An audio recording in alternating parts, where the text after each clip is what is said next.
L'Ouganda accueille le plus grand camp de réfugiés d'Afrique, soit 1,6 million de personnes, plus de 2 fois plus que l'Union européenne en pourcentage de sa population.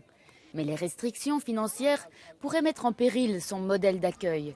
La plupart des réfugiés viennent du Sud-Soudan et de la République démocratique du Congo, deux pays voisins tourmentés par la violence et les affrontements.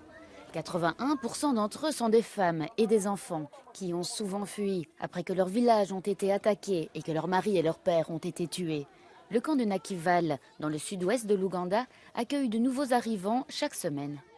Lorsque j'ai scellé au champ, j'ai rentré à la maison, j'ai rencontré ma famille est partie et moi j'ai fui moi-même.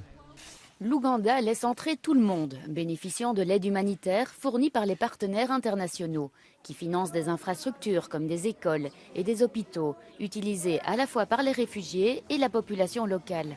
Le gouvernement accorde même une protection immédiate à ceux qui viennent de régions en guerre, comme l'explique Claire Birungi Agaba du Conseil norvégien pour les réfugiés, l'une des organisations impliquées. When it comes to Congolese, when it comes to Sudanese, and South Sudanese are able to get prima facie refugee status. So they are given status and they don't go through the entire process of registration. Dans les campements, chaque réfugié a droit à un petit lopin de terre à cultiver et à une aide financière et alimentaire, tandis que les mineurs non accompagnés sont confiés à des familles d'accueil composées d'autres réfugiés. Mais les défis sont énormes.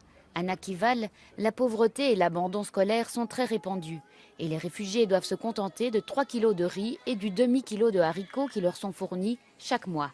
Une malnutrition aiguë affecte fortement les défenses immunitaires des enfants. The result is that such children are both susceptible to getting infections and also to dying from such infections. That is the biggest consequence of acute malnutrition in children.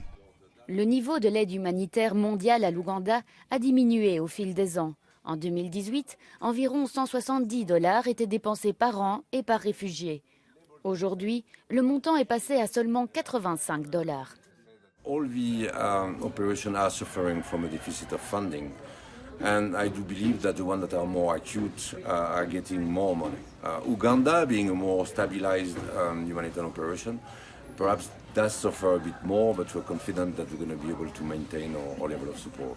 Il governo dell'Uganda chiede più fondi ai partner internazionali per proseguire nella sua politica aperta nei confronti dei rifugiati, che ora è messa a serio rischio dall'aumento degli arrivi, 225.000 negli ultimi 2 anni, e da un alto tasso di natalità negli insediamenti.